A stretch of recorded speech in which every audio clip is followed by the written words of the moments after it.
9ஆம் நிலை. இயேசுநாதர் சிலுவையின் பாரத்தால் 3ஆம் முறை தரையில் குப்புற விழுகிறார். என் இனிய இயேசுவே, உம்மை ஆராதித்து வணங்கி உமக்கு நன்றியறிந்த அஞ்சலி செலுத்துகின்றோம். அது ஏன் என்றால், பாரமான சிலுவையை சுமந்து படைப்பனைத்தையும் மீட்டு இரட்சித்தீர். பட்டமட்டை விழலாம், பச்சை மட்டை விழலாமா? இறந்தவன் விழலாம், உயிருள்ளவன் விழலாமா? மனிதன் விழலாம், மனிதனை படைத்த இறைவனே விழுந்தாள். இம்முறை தேவன் தரையில் படுத்தே விட்டார். அவர் கால்கள் தொடர்ந்து நடக்க மறுத்துவிட்டன. அவரது தோல் சுமையால் துவண்டு போய்விட்டது. அவரது கண்கள் தொடர்ந்து திறந்திருக்க மறுத்துவிட்டன. கைகள் சிலுவையை தொட மறுக்கின்றன, போராட்டம் நடத்துகின்றன. அவருடைய அவயங்கள் ஒவ்வொன்றும் ஒரே சோர்வு மையம். கல்லிலும் முள்ளிலும் ரத்தம் சொட்ட சொட்ட நடந்து வந்த பாதங்கள், எண்ணற்ற கசையடிகளால் மேனி முழுக்க இரத்தமயம். துக்கத்தால் துவண்டு போய் தரையிலே வீழ்ந்து விட்டார். ஆனால் அவர் படுத்த மண் மெத்தையாகவே தென்பட்டது. ஆனாலும் மனிதா, அவர் சற்றும் ஓய்வெடுக்காமல் தொடர்கின்றார் பயணத்தை. என் பிரிய மக்களே, எது சரி, எது தவறு, எது பாவம், எது புண்ணியம்,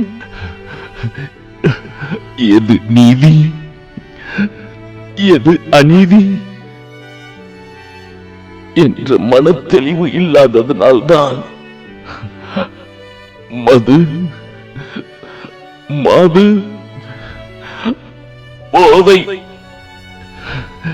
இவற்றுக்கு அடிமையாகின்றீர்கள். சிலர் குடும்ப ஒற்றுமைக்காக, சமூக நலனுக்கு ஊறு விளைவிப்பவர்களாக இருக்கின்றீர்கள். இன்னும் இது போன்ற பல்வேறு தீமைகளை விரும்பியே தங்களை அடிமையாக்கிக் கொள்கின்றீர்கள். இறை தந்தையின் மீட்பு திட்டத்தில் உங்களுக்கும் பங்கு உண்டு என்பதை ஆய்ந்து உணர்ந்து, தீமையிலிருந்து எழுந்து, எக்காலத்திற்கும் அவைகளையெல்லாம் சிலுவையில் அறைந்து போட என்னைப் போல் எழுந்து வாருங்கள். எங்கள் பேரில் தயவாயிரும் ஆண்டவரே, எங்கள் பேரில் தயவாயிரும். எங்கள் பேரில் தயவாயிரம் ஆண்டவரே, எங்கள் பேரில் தயவாயிரம். இறந்த விசுவாசிகள் இறைவனுடைய இரக்கத்தினால் நித்திய சமாதானத்தில் இளைப்பாறுவார்களாக. ஆமேன்.